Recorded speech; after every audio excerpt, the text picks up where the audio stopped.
2017년 새해가 된 지 오늘로 두 번째 주일이 되었습니다. 우리는 신년 감사 예배로 2017년 첫날 첫 시간을 시작을 했고, 지난 주일 오전 예배와 그리고 저녁의 재직 헌신 예배, 그리고 이어지는 2일 월요일부터 어제에 이르는 7일 토요일까지 계속해서 일관된 하나의 주제, 하나의 스토리의 말씀을 살펴보았습니다.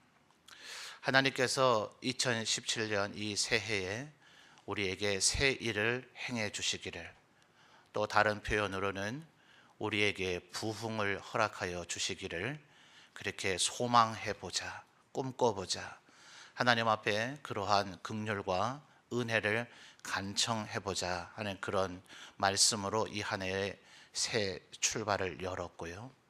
그리고 재직 헌신 예배에서는 우리 모든 성도들이 함께 힘을 써야 되겠지만, 우리 재직들이 먼저 중심이 되고 앞장에 서서 우리의 마음에 하나님께서 이미 주셨던 그 은사를 대장간의 풀무불이 쇠를 녹여서 쇳물을 만들 때의 그 강렬한 열기처럼 다시금 불릴 듯하게 해주시기를 그렇게 간청하고 기도하자 하는 그런 말씀을 우리가 살펴보았습니다. 보다 더 구체적으로 교회의 2000년 역사를 되돌이켜 보면 어떨 때 하나님께서 새 일 또 혹은 큰 일을 행하셨는가, 또 어떨 때 어느 지역에서 부흥들이 일어났는가, 특별히 17세기에 미국에 있었던 조나단 에드워즈를 중심으로 한 영적 대각성 운동가, 우리나라 1907년에 우리나라와 아시아, 아프리카, 아메리카 지역에서 전 세계에 동시다발적으로 일어났던, 그래서 세계 역사에서는 20세기를 성령님의 시대다 이렇게까지 교회 역사에서 조망을 할 정도로 전 세계에서 동시다발적인 대부흥운동들이 일어날 때에 도대체 무엇 때문에 어떻게 해서 그런 일들이 일어났는가 하는 것들을 이 한 주간 동안 7개의 주제로 살펴보았습니다. 그래서 우리 성도님들이 다 함께 나와서 말씀을 나눴으면 참 좋았겠지만 이런저런 그런 형편들이 못 되시는 분들이 있기 때문에 여러분에게 지난 주일 약속한 대로 오늘 주보 속의 간지로 7일간의 설교의 본문과 제목, 주제, 그리고 그 설교의 핵심 뼈대들을 나름대로 요약을 했습니다. 그래서 여러분 이것을 버리지 마시고 가능하면 코팅할 수 있으면 코팅해서 이 한 해 동안 계속해서 읽으면서 또 묵상하면서 그렇게 하나님께서 우리에게 은혜를 베풀어 주시기를 꿈꾸고 고대하는 우리들이 되었으면 좋겠습니다. 여러분, 그러면 오늘 우리가 어떤 질문을 우리 스스로에게 던져봐야 될 것인가? 오늘 37절 말씀을 보면 오순절 성령 강림 사건이 일어났을 때에 예루살렘에 살고 있는 주민들이 베드로의 말씀을 듣고 나서 그들 스스로가 37절 하반절에 형제들아, 그 다음 뭐라 그러죠? 우리가 어찌할꼬. 아마 몇 년 전입니까? 그 18세기 아까 말씀드렸던 그 조나단 에드워즈의 영적 대각성 운동이 수십 년, 수백 년 계속 지속되지는 않습니다. 언제나 교회의 2000년의 역사를 보면 동일한 장소, 동일한 나라라 하더라도 대대적인 부흥운동이 일어났다가 거기에 이제 사람들이 취하게 돼요. 만족하게 되고, 그러면 매너리즘에 빠지게 되고, 조금 심령들이 굳어지게 되면 다시 안타깝지만 영적인 침체가 일어나게 될 수도 있습니다. 그러다가 이거 지금 우리가 뭐가 잘못되고 있구나라는 것을 또다시, 각성이란 말은 뭐죠? 깨달음입니다. 우리가 이렇게 예수 믿으면 안 되는데, 하나님이 우리에게 이렇게 하시려고 우리를 구원하신 게 아닌데 하는 이런 생각들이 일어나면 또다시 이제 각성 운동들이 주기적으로 그렇게 일어나게 되는 것이에요. 그래서 그 조나단 에드워즈의 영적 대각성 운동이 지나가고 몇 세대가 흘러가서 다시금 미국 사회에 조금은 영적인 침체들이 올 때에 사람들의 입에서 이제 그 말이 되뇌어지기 시작했습니다. 지금 이 상황 가운데서 만약 예수님이라면 어떻게 하실까? 예수님이라면 어떻게 하실까? 그래서 그 말의 영어 단어가 뭐라 그랬죠?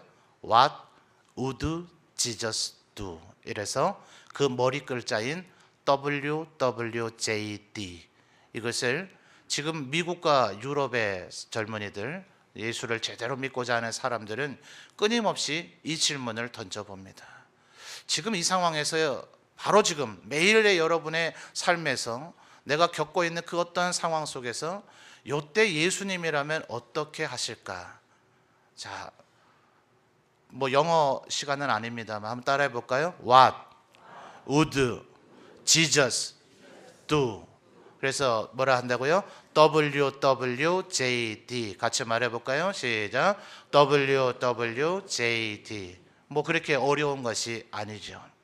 아마 이 설교가 우리 그 성도들에게 그때 꽤나 감동이 되었었는지, 뭐 젊은 분들 몇몇 분들은 카카오톡이라 그러죠.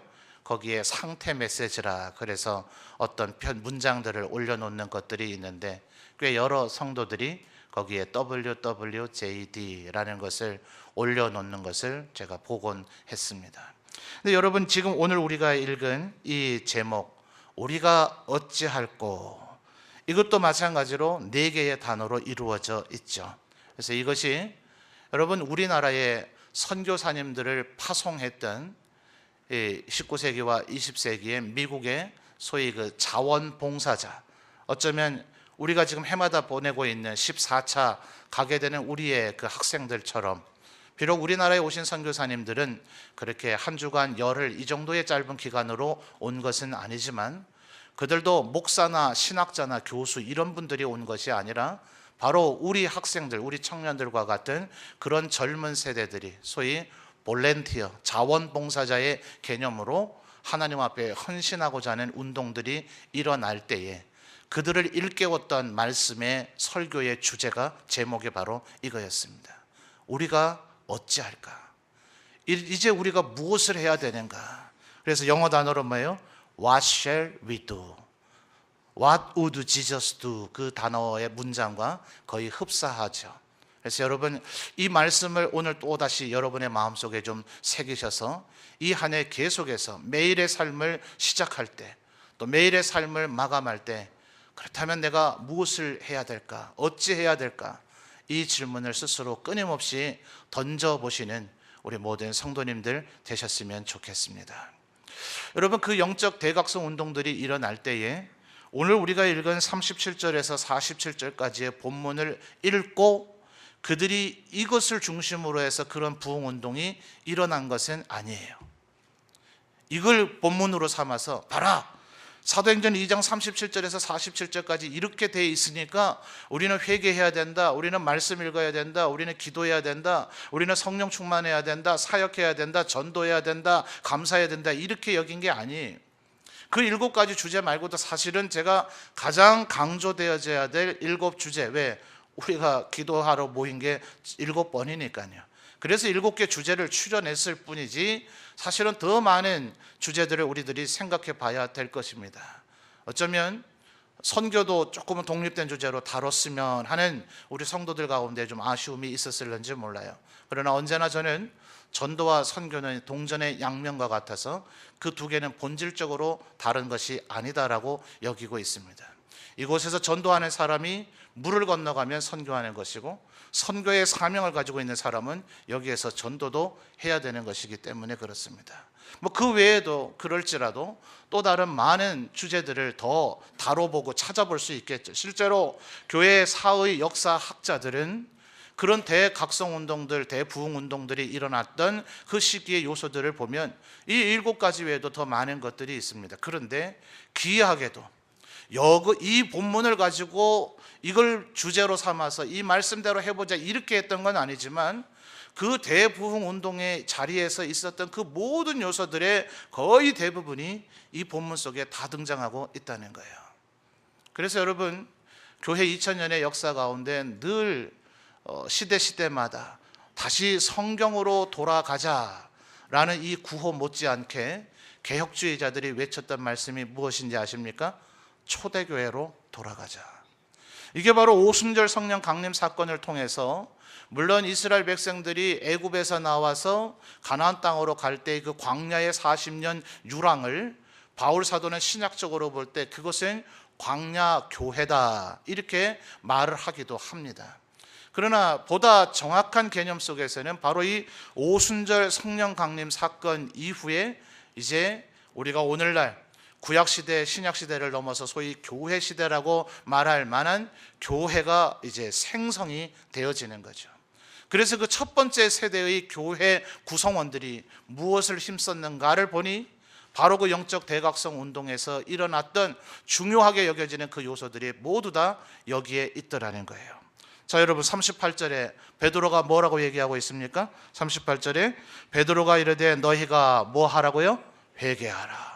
회개하여서 각각 예수 그리스도의 이름으로 세례를 받으라 이렇게 얘기하고 있죠. 그래서 40절을 보시면 또 여러 말로 뭐 해요? 확증하며 권하여. 이거 뭐 한 겁니까? 말씀을 선포한 거죠. 또 42절에 그래서 보니 그들이 사도의 뭘 받아요? 가르침을 받아. 또 뭐 한 겁니까?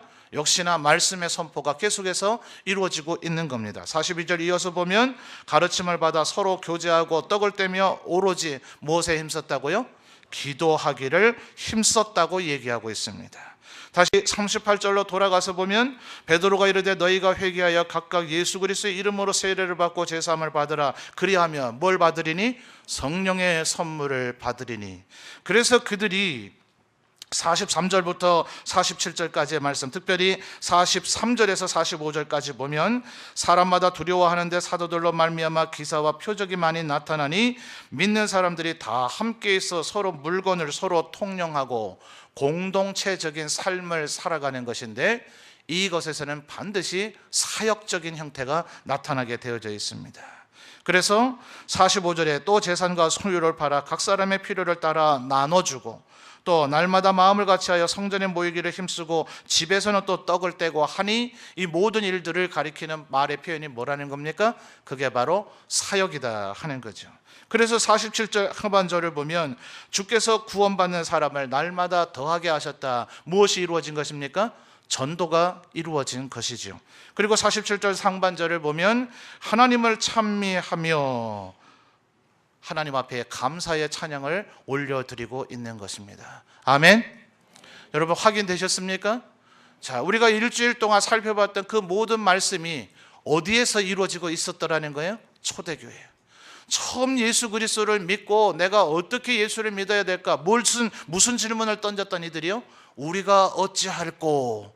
이렇게 질문을 던졌던 이들이 바로 2000년의 교회 역사 가운데 대대적인 부흥운동이 일어났던 그 시기에 사람들과 똑같은 일들을 그들이 하고 있었더라 하는 겁니다.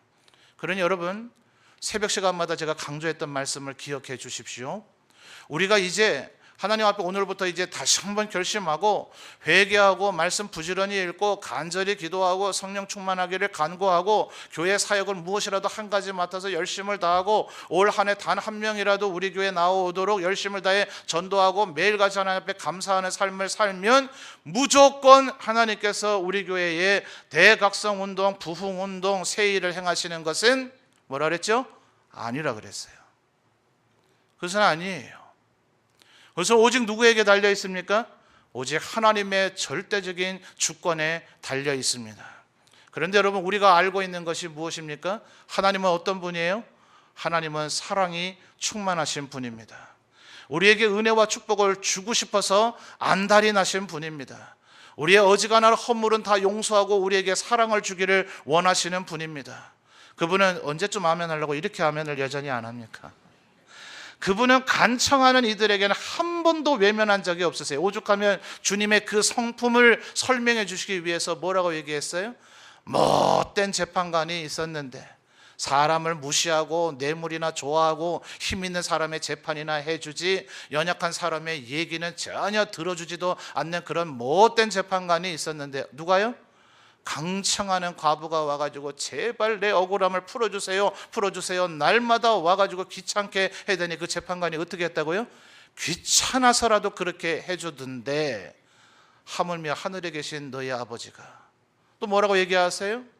너희가 악할지라도 자식에게는 뱀이나 정갈 같은 걸 절대로 주지 않을 것인데 하늘에 계신 너희 아버지께서 너희에게 가장 좋은 것 또 혹은 성령을 주시지 않겠느냐. 아멘.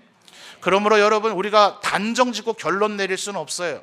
하나님 앞에 무슨 자신만만하게 우리가 무슨 대단한 고차원적인 비밀의 방정식을 풀어낸 것처럼, 비법을 알아낸 것처럼, 하나님 말씀 속에서 우리가 확인했으니까 이제부터 회개할 겁니다. 이제부터 말씀 읽을 겁니다. 기도할 겁니다. 전도할 겁니다. 사역할 겁니다. 감사할 겁니다. 성령 충만할 겁니다. 그럼 우리에게 부흥을 주실 거죠. 이렇게 하나님 앞에 무슨 요구하듯이 이렇게 하면 안 돼요.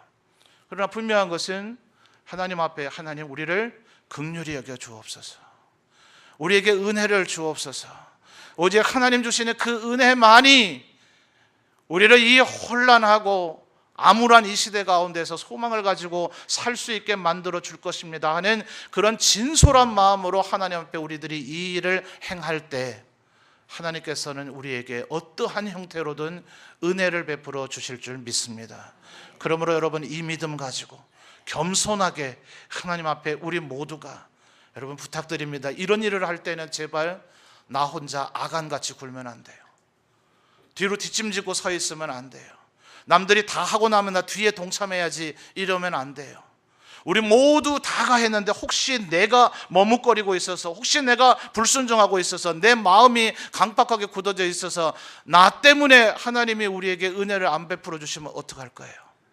그러니 여러분, 혹시 여러분 가운데, 혹시입니다, 제가 이런 분 잘 이해는 안 되지만 혹시 은혜가 별로 필요하지 않은 분이 있다 할지라도, 나는 그런 절박한 상황도 없고 난 꼭 그렇게 하나님이 은혜 안 베풀어 주셔도 되고 내 인생 내가 알아서 잘 하는 그런 분이 혹시 있다 할지라도, 여러분 따라합시다. 우리를 위해서, 우리 가운데 있는 다른 연약한 이들을 위해서, 정말 간절하게 은혜가 필요한 이들이 우리 가운데 있으니까, 인생의 무게에 눌려 있어서 죽을 것과 같은 고통 가운데 살고 있어서 하나님께서 그들의 메마른 광야와 사막과 같은 그 인생을 송두리째 뒤집어 엎어줘야 되는 그런 분들이 우리 교회 구성원들 가운데 분명히 있으니까, 내가 먼저 리더가 된 것처럼 오늘 저녁에 그래서 리더십의 문제를 이제 한번 좀 살펴보려고 합니다. 오늘 저녁에도 큰 말씀을 나오겠지만, 내가 마치 루벤과 므낫세와 갓지파처럼 요단강 동쪽에 이미 나는 땅도 없고 은혜도 없고 축복도 얻은 사람이라 할지라도, 내 모든 동료, 내 모든 형제들이 9지파 반이 아직 요단강 서쪽에서 땅을 얻지 못했으니 그들이 평안한 안식을 얻을 때까지 내가 의무감 때문에라도, 사명감 때문이라도 내가 이 일에 동참하리라 하는 그 마음으로 우리 교회가 온전히 하나가 되었으면 좋겠습니다. 그럴 때 하나님께서 우리 각 사람에게 은혜를 베풀어 주시고 우리 모두에게 크나큰 새 일을 행해 주실 줄 믿습니다. 그래서 이 믿음 가지고 이 한 해 하나님 앞에 간절히 살아가시는 저와 여러분 되시기를 주님의 이름으로 축원합니다. 그러므로 여러분, 펜이 있으신 것들랑 그 설교의 단락단락 사이의 여백에 여러분 스스로 한번 그 여러분의 실천상을 한번 적어 보시기를 바라요. 여러분, 교회 2000년의 역사 가운데 유독스럽게 경건을 중요시하고 경건하기를 원하고 실제로 경건을 이루어냈던 거룩한 사람들이 있었다 그랬죠. 그래서 그 시대의 사람들, 그것을 중요시하던 사람들을 남들이 언제나 이렇게 별명을 붙여줍니다. 예수 안 믿는 사람들이 우리를 가리켜 그리스도인이라고 별명을 붙여주듯이, 다른 시대의 사람들이 또 혹은 동일 시대를 살았을지라도 그들처럼 경건을 이렇게 꿈꾸거나 중요시하지 않던 사람들이 그들을 하여서 경건주의자다, 이렇게 이름을 붙여 주었습니다. 여러분, 우리 성도들 경건하기를 원하십니까? 하나님 앞에 거룩하고 경건한 그런 하나님의 사람이 되었으면 좋겠어요. 그런데 그들에 대해서 연구를 해본 거예요. 이분들이 어떻게 해서 경건하게 되었는가? 다른 거 없더라고요. 매일같이 말씀 읽고 매일같이 기도하고, 그리고 또 한 가지, 지금 제일 중요한 것은 하루의 삶을 마감하기 전에 내가 오늘 얼마나 하나님 말씀대로 살았는가를 되돌이켜보는 그 순간 무엇이 이루어질까요? 회개가 이루어지는 것입니다. 그래서 여러분, 다들 고단하고 피곤하고 그런 삶을, 지친 삶을 살겠지만 아마도 씻고 이부자리에 누우시면 베개의 머리가 닿는 순간 바로 코를 고시는 그런 고단한 삶을 사는 성도님들도 우리 가운데 분명히 있겠지만, 여러분 분명히 이부자리에 누우려면 덮을 이불을 최소한 손으로, 그렇죠? 한 손으로 그 이불을 들고 그 자리로 들어가서 몸을 누이면서 그 이불을 덮어야 될 거 아닙니까?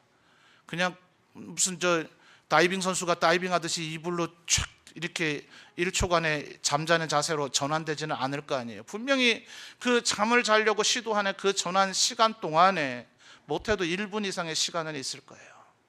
1분만 좀 투자를 해보시면 어떻습니까? 하나님 앞에 내가 오늘 이 하루를 어떻게 살았는가를 매일같이 한번 되돌이켜보면서 하나님 앞에 감사할 것은 감사하고 회개할 것은 회개하면서 잠깐이라도 기도할 때에, 여러분 제 말이 지금 우스꽝스러운 얘기처럼 들리죠. 근데 제가 왜 이렇게 여러분에게 미끼를 던지는지 아십니까? 1분만 해보자 하는 분은요, 어느 순간 1분이 5분으로 늘어나고 베개를 적시는 기도가 나올 때도 있다는 걸 제가 경험해서 알기 때문에 그렇습니다. 요 얘기를 안 해드려야 속고 따라 하시는데, 피곤한데 5분 30분 뭐 눈물 흘리면서 기도하려. 아니요, 하나님의 은혜가 우리를 그렇게 만듭니다. 그러니까 당장은 거기까지 생각하지 말고 내가 1분만이라도 오늘 하루를 내가 말씀대로 살았는가, 내 자신을 되돌이켜 보리라 하는 마음으로 실천하시다 보면 회개가 이루어지고 성령 충만이 이루어지게 되고 감사가 이루어지게 되어질 줄 믿습니다. 여러분, 올해 우리 신년 감사 예배 때 그래서 여러분들에게 올해는 그저 책갈피 형태의 성경 구절만 드린 게 아니라 뭘 드렸죠? 성경 구절은 기본 한 구절 나오지만 성경 전체를 일독할 수 있는 카드형의 성경 카드를 드렸습니다. 혹시 신년 감사 예배 드리지 못한 분은 아직도 뒤에 교육자석에 가시면 남아 있습니다. 그걸 좀 가지고 가셔서, 기본적으로는 우리 교회 52주 참석하시면서 주보에 들어가 있는 성경을 따라, 그 인도함을 따라 읽으면 1년에 기본 1독은 하도록 여러분에게 도움을 드리고 있고, 그 문제를 풀어보는 가운데서 성경을 읽도록 유도를 하고 있지만, 우리들 가운데 역량이 더 되는 분들이 있잖아요.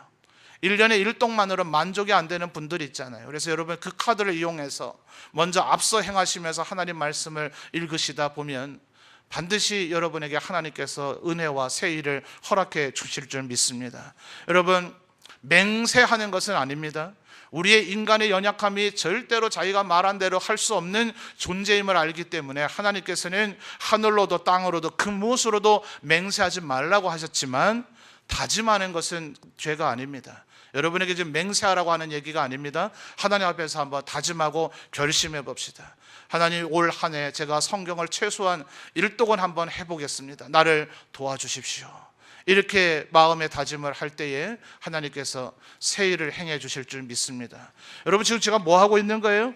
우리가 어찌할 거에 대한 가장 구체적이고 가장 기본적인 예를 여러분에게 지금 제시해 드리고 있는 겁니다. 여러분, 하루가 24시간이죠. 15분 간격으로 나누면 96조각이 됩니다.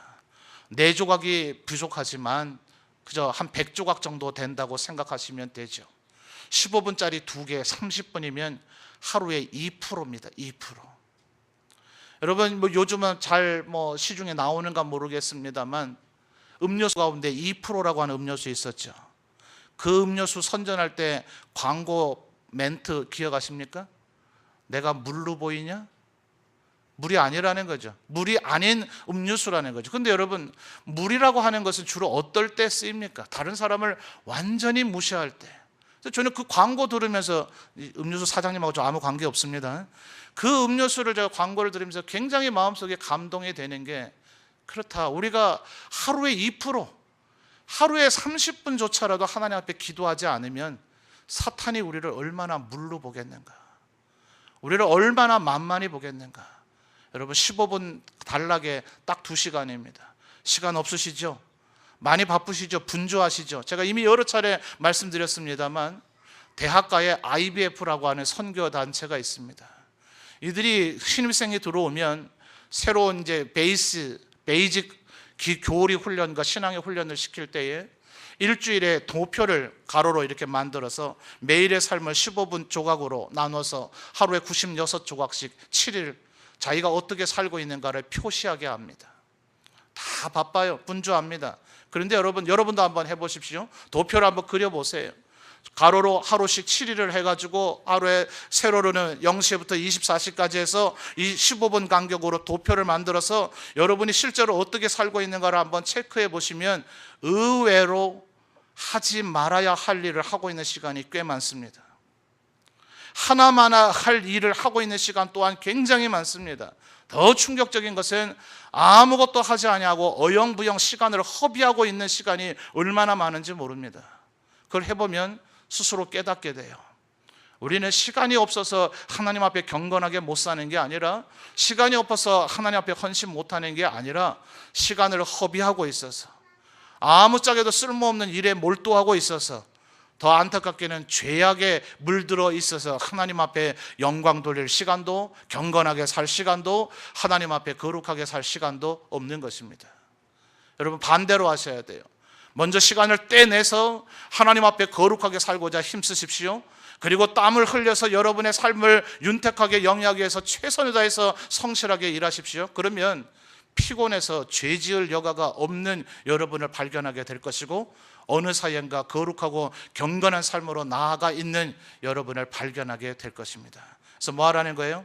하루에 15분 간격으로 쪼개내서 단 2%만이라도, 30분만이라도 기도하라는 겁니다.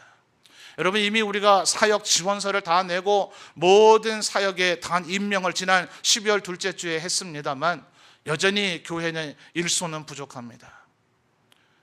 대우그룹 회장님이셨어요? 세상은 넓고 할 일은 많다 하듯이 하나님의 나라에는 늘 일손이 부족합니다. 여러분, 지금이라도 각 부서의 각 사역팀들의 리더들에게 가보십시오. 우리 팀은 인원이 너무 많아서 받아줄 수 없다고 하는 팀은 아마 한 군데도 없을 겁니다. 특별히 주일학교 교사들이 많이 부족합니다. 하나님께서 은혜를 베풀어 주셔서 우리 교회 주일학교마다 지금 많은 아이들을 보내주고 있는데, 이제는 그 아이들을 제대로 돌보고 가르치기에 교사 선생님들이 부족할 정도예요. 여러분, 아직까지도 좀 하실 수 있는 분들, 또 과거에 경험이 있으신 분들, 마음속에 또 하나님 앞에 열정이 있는 분들 부족하다고요? 천만의 말씀이요. 일방적으로 아이들에게 가르치는 게 아닙니다. 아이들을 통해서 내가 배우게 됩니다. 아이들과 함께 끊임없이 서로 호흡하고 교통하면서 아이도 자라고 나도 자라는, 그래서 우리나라 이 동양권의 옛 성현들이 성경 말씀은 아니지만 굉장히 좋은 말들을 참 많이 해놨어요. 제가 제목을 삼아서 설교한 적이 있는데 기억하십니까? 교학상장. 가르치는 것과 배우는 사람은 서로가 함께 자라나게 된다. 여러분 스스로가 오히려 내 신앙이 더 성숙해지기 위해서 교사로 아이들을 한번 섬겨보세요. 그 아이들을 섬기다 보면 아이들과 함께 자라나는 날을 발견하게 될 것입니다. 그리고 이 한 해 갈 때에 여러분, 단 한 명에게라도 할 수 있다면 한 주일에 딱 한 번이라도 여러분이 믿고 있는 예수 그리스도를 한번 자랑해 보십시오. 내가 출석하고 있는 이 점천제일교회를 통해서 어떠한 은혜를 누리고 있는지를 다른 사람에게 한번 얘기해 보십시오. 전도는 그렇게 거창하고 위대하고 어려운 것이 아니라 바로 내가 지금 누리고 있는 그 기쁨과 소망과 삶의 이유를 나누는 것으로부터 전도가 시작되게 되어질 것입니다. 이렇게 하나님의 말씀에 순종하고 살아갈 때에 회개하고 말씀 읽고 기도하고 성령 충만하기를 날마다 꿈꾸고 교회를 섬기며 전도하며 감사하며 살아갈 때에 여러분의 인생이 바뀌고 여러분의 인격이 바뀌고, 언제 또 아멘 하시려고요? 다시요. 여러분의 인격이 바뀌고 여러분의 인생이 바뀌고 여러분의 가정이 바뀌고 우리 교회가 바뀌고 우리 점천제일교회 성도들을 통해서 우리 나라와 민족이 든든한 반석 위에 서 있게 새롭게 되어질 줄 믿습니다. 나라를 위해서 애국한다 생각하시고 태극기를 들거나 촛불 들거나 그런 게 애국이 아니라, 여러분의 삶의 위치에서 제대로 하나님 백성답게 사는 것이 이 나라와 민족을 가장 사랑하는 진정한 애국인 줄 믿습니다. 하나님 앞에 영광 돌리며 살아가시는 우리 모든 성도들 되시기를 주님의 이름으로 축원합니다.